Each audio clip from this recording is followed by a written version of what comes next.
Et bonsoir à tous, donc aujourd'hui on se retrouve pour une petite vidéo sur Conqueror's Blade. On va parler des fidèles.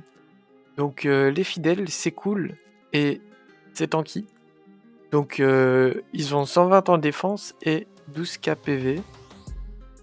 Enfin presque avec une petite doctrine de PV en plus. Et ça DPS beaucoup. Ils ont 1000 de dégâts perforants mais l'ancrage augmente beaucoup. Ça monte facilement à 3000 de DPS. Ils ont aussi Ignifuge, Meurtrière Vivant, tout ça. Vous verrez ça en mettant en pause sur la vidéo. Et ils ont le point faible de derrière et ils ont aussi le point faible des marteaux. Enfin, on parlera des points faibles un petit peu plus tard. Donc, alors, les fidèles, c'est un mur et en se relevant, il peut couvrir les autres unités à proximité des archers.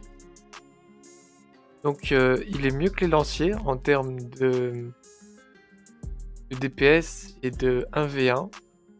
Et les lanciers ont sûrement d'autres rôles, mais on verra ça une autre fois.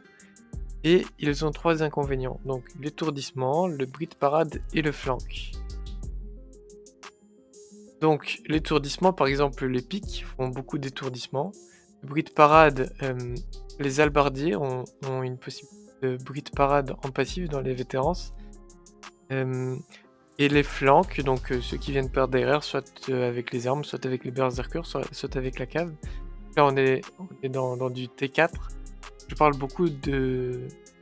Enfin, ma position pour le moment, c'est T4 contre T4. On verra les T5 plus tard. Pour les deux premiers, on a une doctrine d'inflexible qui existe. Je l'ai pas, mais sachez qu'elle existe. Et elle immunise pendant 2,5 secondes les effets de contrôle. Donc avec l'ordre avancé et le X, F1, F2, F3, beaucoup de micro-gestion possible, peut-être même un peu trop, et même le V parfois. Il kill la plupart des infanteries, mais pas les caves T5 avec de longues lances, et avec l'ordre en pointe de flèche. Il se retrouve très souvent avec d'autres fidèles en phase 2, il faut donc compléter avec son arme et ulti dans le tas, action, déplacement, unité. Le problème c'est le héros ennemi avec les fidèles, c'est parfois compliqué suivant la classe.